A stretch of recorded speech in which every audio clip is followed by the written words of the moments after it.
बिस्मिल्लाहिर्रहमानिर्रहीम अस्सलामुअलैकुम। I am Munir Ahmad.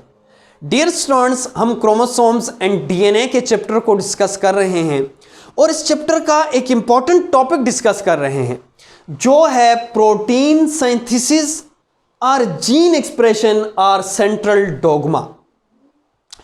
Dear students, इससे पहले इस टॉपिक पर 2 वीडियोस अपलोड हो चुकी हैं। एक लेक्चर में हमने प्रोटीन सिंथेसिस का कंसेप्ट डिस्कस किया कि प्रोटीन सिंथेसिस होती क्यों है, प्रोटीन हमारी बॉडी को क्या ज़रूरत है, फिर इसको जीन एक्सप्रेशन क्यों कहते हैं और जीन की स्ट्रक्चर क्या है, और प्रोटीन सिंथेसिस को सेंट्रल डोगमा क्यों कहते हैं। और फिर जो लास्ट लेक्चर था उसमें हमने प्रोटीन सिंथेसिस का मैकेनिज्म स्टार्ट किया कि प्रोटीन कैसे बनती है। तो हमने ये कहा था कि जो प्रोटीन बनने का प्रोसेस है वो 2 स्टेप्स में होता है, एक को ट्रांसक्रिप्शन और दूसरे को ट्रांसलेशन कहते हैं। अगर वो लेक्चर आपने नहीं देखा तो पहले तो मैं वो रेकमेंड करूंगा कि उस लेक्चर को आप लाजमी देखें ताकि ट्रांसक्रिप्शन की ये जो वीडियो सेकंड है इसको आप समझ सकें और इसका कंसेप्ट क्लियर हो सके। सो ट्रांसक्रिप्शन पे जो फर्स्ट वीडियो है वो आप लोग लाजमी देखें। तो आज हम इसी ट्रांसक्रिप्शन को फर्दर एक्सप्लेन करेंगे कि ट्रांसक्रिप्शन में टर्मिनेशन फेज और जो आरएनए बना है उसमें पोस्ट ट्रांसक्रिप्शनल मॉडिफिकेशन कैसे होती है। सो मैंने जो लास्ट लेक्चर था उसके कुछ पॉइंट्स यहां पे लिख लिए हैं ताकि हम उनको रीकैप करें और आज हम अपना नेक्स्ट जो फेज है यानी टर्मिनेशन फेज है उसको एक्सप्लेन करें। लेट्स सपोज कि ये हमारे पास टिपिकल यूकैरियोटिक सेल है, ये इसका साइटोप्लाज्म है और ये इसका न्यूक्लियस है। और आपको पता है कि न्यूक्लियस में क्रोमोसोम्स हैं और क्रोमोसोम्स के अंदर डीएनए है। इस डीएनए से मैसेंजर आरएनए बनेगा। इस प्रोसेस को हमने ट्रांसक्रिप्शन का नाम दिया था। सो डीएनए से आरएनए यानी कि मैसेंजर आरएनए की अगर यहां पे बात करें तो उसको हम ट्रांसक्रिप्शन कहेंगे। जब ये मैसेंजर आरएनए बन जाएगा, अब ये मैसेंजर आरएनए राइबोसोम के पास जाएगा और राइबोसोम को हुक्म देगा। क्या हुक्म देगा? राइबोसोम को कहेगा अरे भाई जो मैसेज मैं डीएनए से लेके आया हूं, मैं डीएनए का मैसेंजर हूं, तभी तो नाम इसका मैसेंजर है। तो आपने उसी तरह के अमाइनो एसिड अपने ऊपर लगाने हैं और प्रोटीन को बनाना है। So according to DNA messenger RNA message लेके आएगा और यहां पे प्रोटीन बन जाएगी। तो मैसेंजर आरएनए से प्रोटीन बनने का प्रोसेस यानी कि मैसेंजर आरएनए से प्रोटीन बनने का जो प्रोसेस होगा इसको हम ट्रांसलेशन कहेंगे। इस दोनों को यानी कि ट्रांसक्रिप्शन और ट्रांसलेशन को हम प्रोटीन सिंथेसिस कहते हैं। सो ट्रांसक्रिप्शन को आज हम फर्दर एक्सप्लेन करेंगे। ट्रांसक्रिप्शन क्या है? वो प्रोसेस है जिसमें डीएनए से आरएनए बनता है। लेट्स सपोज के ये फॉर एग्जांपल डीएनए है और डीएनए को हम आरएनए कैसे बनेगा, डीएनए से आरएनए कैसे कॉपी बनाएगा वो देखते हैं। डीएनए डबल स्ट्रैंडेड होता है। इसका एक स्ट्रैंड 3 प्राइम से 5 प्राइम और दूसरा स्ट्रैंड 5 प्राइम से 3 प्राइम होता है।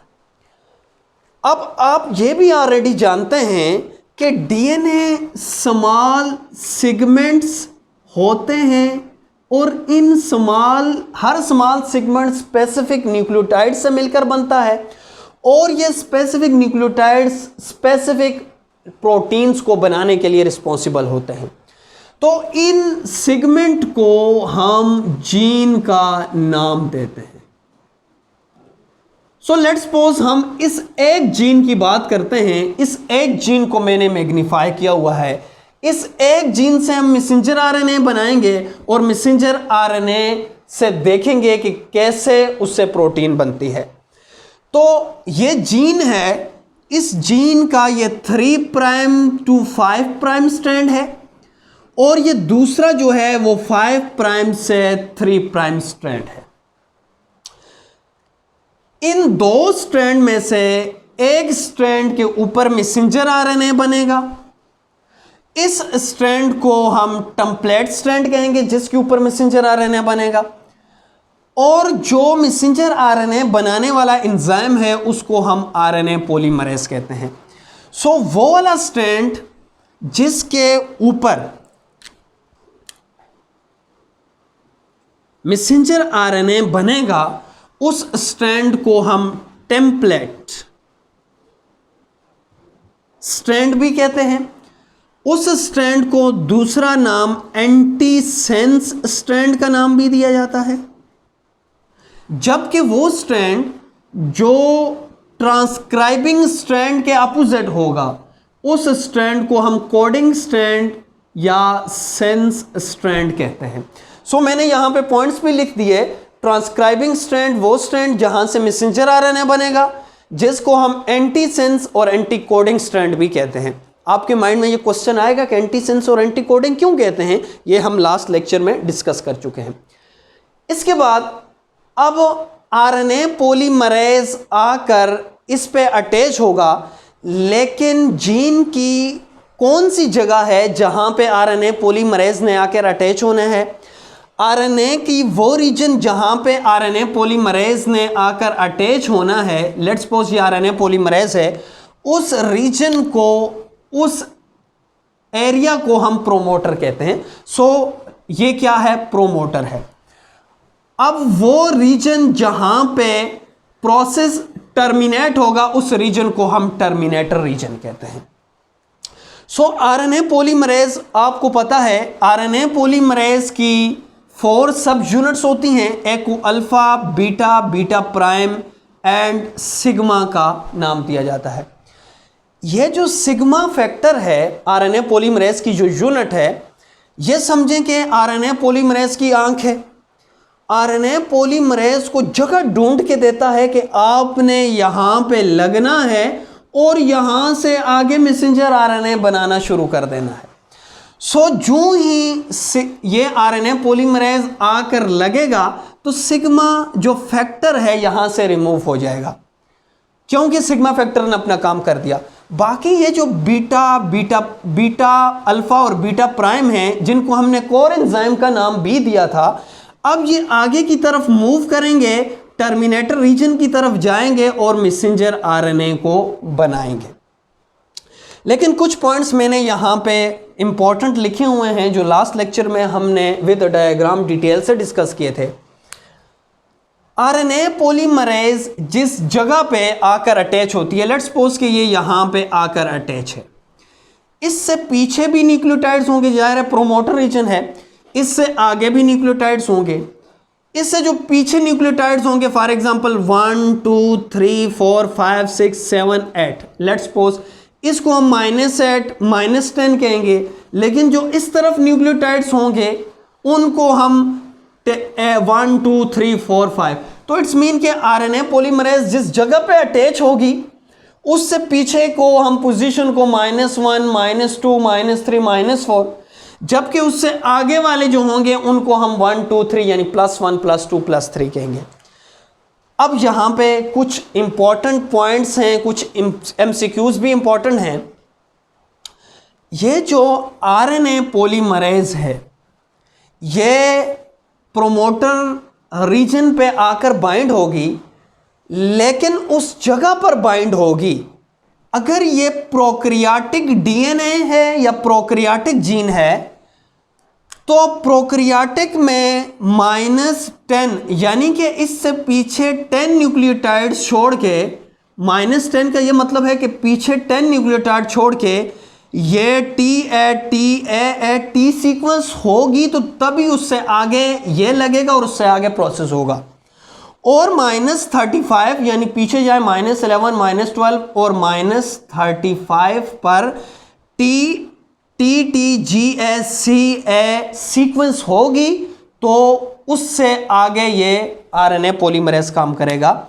इस पॉइंट को मैं अगेन रिवाइज कर रहा हूँ। -10 का ये मतलब है और -35 का ये मतलब है TTGSCA न्यूक्लियोटाइड्स यहाँ पे हैं, और -10 का ये मतलब है कि TAT इस पोजीशन पे हैं।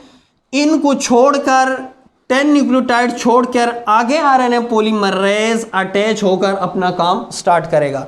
लेकिन अगर ये यूकैरियोटिक डीएनए है या यूकैरियोटिक जीन है तो उसके प्रोमोटर रीजन में -25 यानी कि -25 अगर पीछे जाएं 25 न्यूक्लियोटाइड छोड़कर तो -25 छोड़कर TATA सीक्वेंस होगी।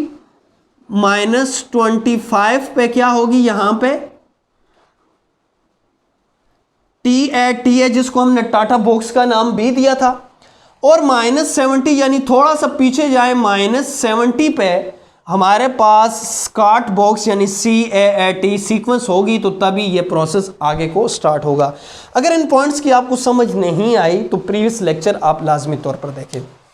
अब आरएनए पॉलीमरेज आगे की तरफ मूव करेगा, लेकिन मूव कौन से स्ट्रैंड पे करेगा, जो 3 प्राइम से 5 प्राइम की तरफ है, क्योंकि आरएनए पॉलीमरेज 3 प्राइम एंड वाले ही पर ही न्यू न्यूक्लियोटाइड्स को अटैच कर सकता है।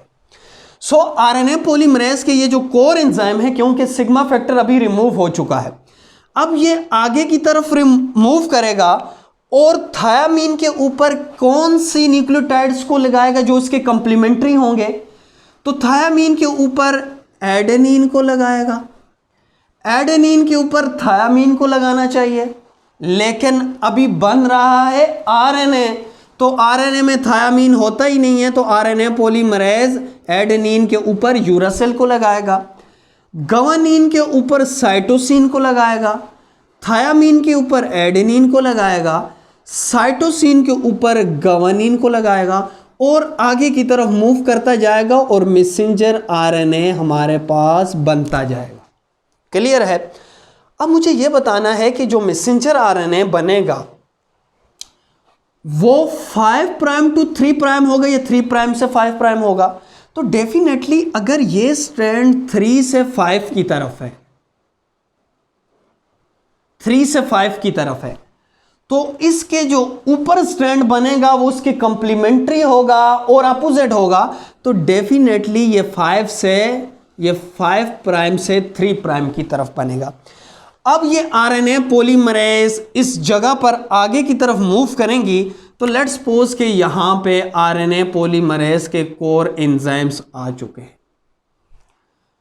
अब आगे जो रीजन है वो टर्मिनेटर रीजन है, यानी कि ये इस बात का मैसेज है कि बस ये प्रोसेस बंद करो। अब टर्मिनेटर रीजन कौन सा है? जो ही आरएनए पॉलीमरेज रीड करता हुआ आगे की तरफ बढ़ता है, तो जब टर्मिनेटर रीजन आता है तो टर्मिनेटर रीजन में GC AT ये सीक्वेंस बार बार रिपीट होती है। तो आरएनए पॉलीमरेज समझ जाता है कि अब प्रोसेस को स्टॉप करना है। सो टर्मिनेशन फेज में पहला सिग्नल जो है स्टॉप सिग्नल, वो क्या है? Series of GC base pair followed by AT base pair. So RNA polymerase को खबर मिल जाती है कि अभी आगे GC AT ये वाले बेस पेयर हैं, तो इट्स मीन कि मैंने प्रोसेस को स्टॉप करना है, इसको स्टॉप सिग्नल मिल जाता है। अब ये आरएनए पॉलीमरेज G के ऊपर क्या लगाएगा? C के ऊपर क्या लगाएगा? G के ऊपर क्या लगाएगा? C के ऊपर क्या लगाएगा? G, A के ऊपर U, T के ऊपर A के ऊपर U, T के ऊपर A के ऊपर U। यहां तक अब आरएनए बन चुका है, यानी कि 5 प्राइम से 3 प्राइम बन चुका है, लेकिन अभी यहां से निकला नहीं है। तो अब निकलने के लिए क्या होगा? अब निकलने के लिए आरएनए, लेट्स सपोज कि आरएनए पॉलीमरेज यहां तक पहुंच चुका है। अब आपको पता है एडेनिन, और इस टाइम आप अगर गौर से देखें, ये वाली जगह आप अगर गौर से देखें तो नीचे एडेनिन है और ऊपर यूरासिल है। तो एडेनिन और यूरासिल के दरमियान बॉन्ड वीक होते हैं, तो एडेनिन और यूरासिल के दरमियान यहां से बॉन्ड टूट जाएगा। और इसके साथ साथ जरा सा फोकस कीजिएगा, इसके साथ साथ यहां पे हेयर पिन बन जाएगी। हेयर पिन क्या होती है? आपने अक्सर देखा होगा जो छोटी बच्चियां होती हैं गर्ल्स, वो सिलाई जो सुई होती है वो अपने हेयर्स पे लगाती है, ऐसे क्लिप नुमा कुछ यूं होती है, इसको हेयर पिन कहते हैं। अगर मैं कहता हूं कि लेट्स सपोज कि ये मैसेंजर आरएनए है, मैसेंजर आरएनए पे ये सीक्वेंस है G A U A C। तो अब ये कैसे बन जाएगा जरा गौर करना है। ये यूं अपनी स्ट्रक्चर को बना देगा, G ये हैं और C आपस में बॉन्ड बना देंगे, जबकि ये वाली जगह लूप बन जाएगी। लूप क्यों बनेगी? यहां पे ऐसी सीक्वेंस है जो AUA यानी ऐसी सीक्वेंस है जो आपस में बॉन्ड नहीं बनाती। इस स्ट्रक्चर को हम हेयर पिन कहते हैं या GC हेयर पिन कहते हैं। तो यहां पे आप फोकस कीजिएगा, कुछ इस तरह की स्ट्रक्चर बन जाती है। जब यूं स्ट्रक्चर हेयर पिन स्ट्रक्चर बनती है, यहां पे GC आमने सामने बॉन्ड बना देते हैं, जबकि यहां पे इस लूप वाली जगह पे ऐसे बेस पेयर आ जाते हैं जो आपस में बॉन्ड नहीं बनाते। इसको हम क्या कहते हैं? हेयर पिन कहते हैं या GC हेयर पिन कहते हैं, जो मैंने यहां पे ड्रा की हुई है।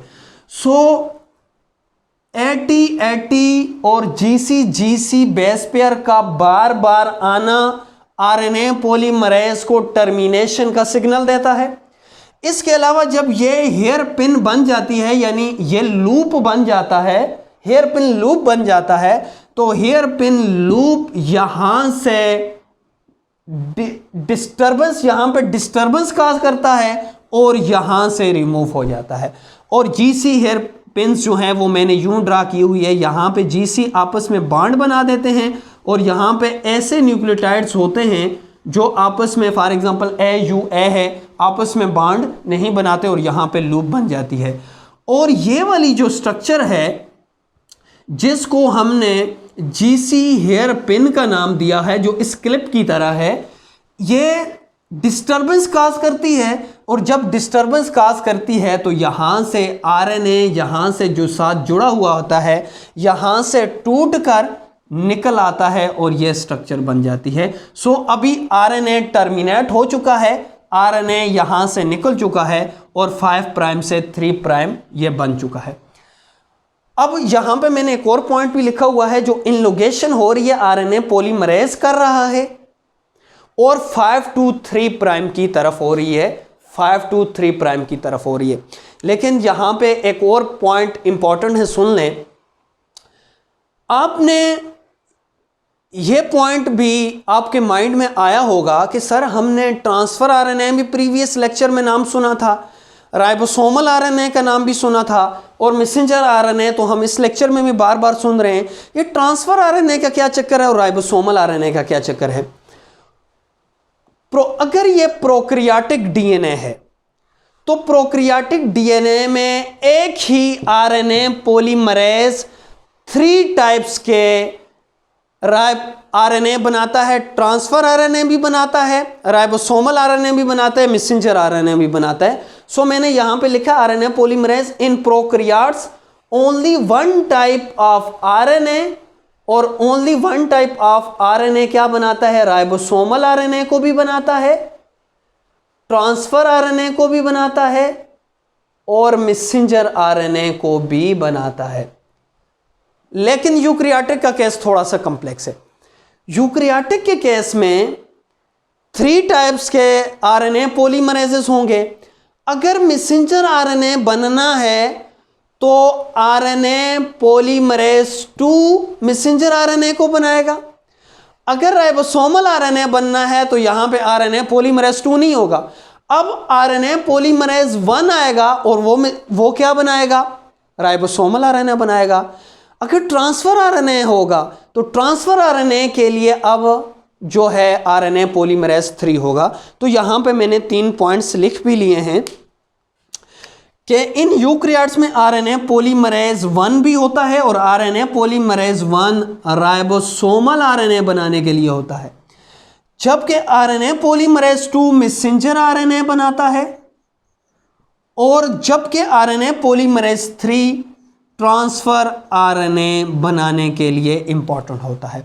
सो ये आपने अपने पास नोट करना है कि मैसेंजर आरएनए कौन सा आरएनए पॉलीमरेज बनाता है, ट्रांसफर आरएनए कौन सा पॉलीमरेज आरएनए पॉलीमरेज बनाता है, एंड राइबोसोमल, जबकि प्रोकैरियोट के केस में सिर्फ एक आरएनए पॉलीमरेज होगा, वो तीनों काम करेगा। अब हमारे पास यहां पे मैसेंजर आरएनए बन चुका है 5 प्राइम टू 3 प्राइम। अब एक इंपॉर्टेंट क्वेश्चन है, अब इस आरएनए ने न्यूक्लियस से निकलना है, अगर यूकैरियोटिक है तो न्यूक्लियस से निकल कर राइबोसोम्स तक पहुंचना है और यहां पे प्रोटीन बननी है। तो लेकिन यहां पे रास्ते में बहुत सारे दुश्मन हैं इसके। फॉर एग्जांपल न्यूक्लियेजेस हैं, फास्फेटेजेस हैं। इसके अलावा अगर मैं यहां पे लिख लूं क्लियर करके,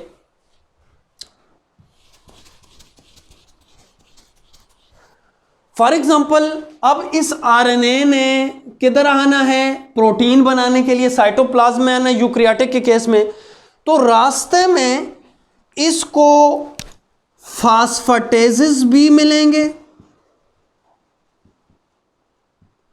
न्यूक्लियेजेस भी मिलेंगे, एंडोन्यूक्लियेजेस भी मिलेंगे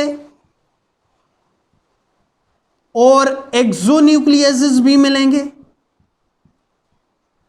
जो आरएनए पॉलीमरेज के दुश्मन हैं, जो आरएनए के दुश्मन हैं और आरएनए को डिग्रेड कर देते हैं।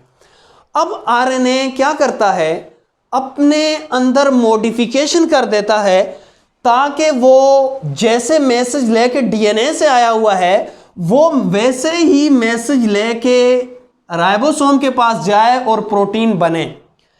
लेकिन अगर मैसेज लाते हुए रास्ते में इन दुश्मनों का वास्ता पड़ेगा तो क्या आरएनए का जो मैसेंजर आरएनए है, क्या उसका मैसेज वैसे ही रहेगा? नहीं, ये मैसेंजर आरएनए को डिग्रेड करेंगे और हमारा मकसद क्या होगा, हल नहीं होगा। अब इनसे बचने के लिए, यूकैरियोटिक के केस में इनसे बचने के लिए आरएनए कुछ मॉडिफिकेशन करता है। क्या मॉडिफिकेशन करता है? Addition of tail and cap and RNA splicing. ये दो अपने अंदर चेंजिंग लाता है ताकि आसानी से। लेकिन अगर प्रोकैरियोटिक का सेल है तो प्रोकैरियोटिक के सेल में तो न्यूक्लियस नहीं होता। प्रोकैरियोटिक के सेल में क्या होगा, जो ही डीएनए से मैसेंजर आरएनए बना और मैसेंजर आरएनए डायरेक्ट राइबोसोम के पास और राइबोसोम से प्रोटीन बनना शुरू। लेकिन यूकैरियोटिक के केस में न्यूक्लियस के अंदर मैसेंजर आरएनए बनता है और इधर से इसने इतना लंबा सफर तय करके राइबोसोम के पास आना है। तो इतना लंबा सफर तय करने के बाद जब यहां तक पहुंचेगा तो इन दुश्मनों से बचना है उसने। तो बचने के लिए वो मॉडिफिकेशन करता है जिसको हम पोस्ट ट्रांसक्रिप्शनल मॉडिफिकेशन कहते हैं। पोस्ट कहते हैं बाद में, और ट्रांसक्रिप्शनल किसको कहते हैं, यानी ट्रांसक्रिप्ट बन चुकी है, मैसेंजर आरएनए बन चुका है, और मॉडिफिकेशन तब्दीलियां कहते हैं। अब ये क्या तब्दीली करेगा? एक तब्दीली तो ये करेगा कि अपने जो 5 प्राइम एंड है इसके ऊपर 7 मिथाइल जीटीपी लगा देगा।